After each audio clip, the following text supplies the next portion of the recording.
ألقيت مرة محاضرة عن العشق، كلمة كذا في مسجد نص ساعة تقريبا. لما طلعت وتوجهت إلى سيارتي فإذا في شاب قاعد ينتظرني عند السيارة، شاب أقل ما يقال فيه إنه شين ليس جميلا أبدا، هذا اللي بغيت تمتحن.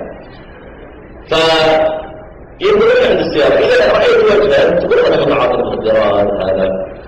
فأول ما رآني قال لي محمد وينك أنت؟ قلت موجود طال عمرك، اشتري بس أعصابك علينا وقت أعصابك. قال أنا بعد انتظرك من الصبح. قلت في نفسي يعني ما صليت معنا، أنا دولي طالع. طيب تفضل وش عندك؟ قال بصراحة أنا قررت إني أتوب. أنا أنظر في الوجه، قلت أكيد يتوب من تعاطي المخدرات، يتوب من التهريب، يتوب من القتل، يتوب شكله يوحي بذلك يعني. قلت تتوب من ايش؟ قال أتوب من مغادرة البنات. قلت في نفسي والله لو ترك العنس ما اتصلت عليك عشان تقول لي والله مغادرة البنات، يعني ما في أي قرينة تؤيد إنه لو لا أتوب من تعاطي.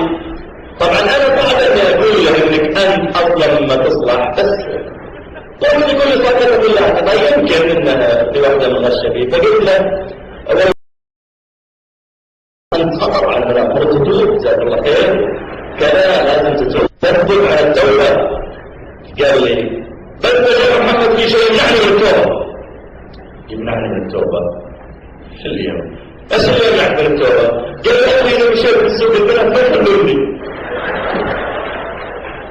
اي والله يا جماعة والله رحمتك لا تخيلتك اليوم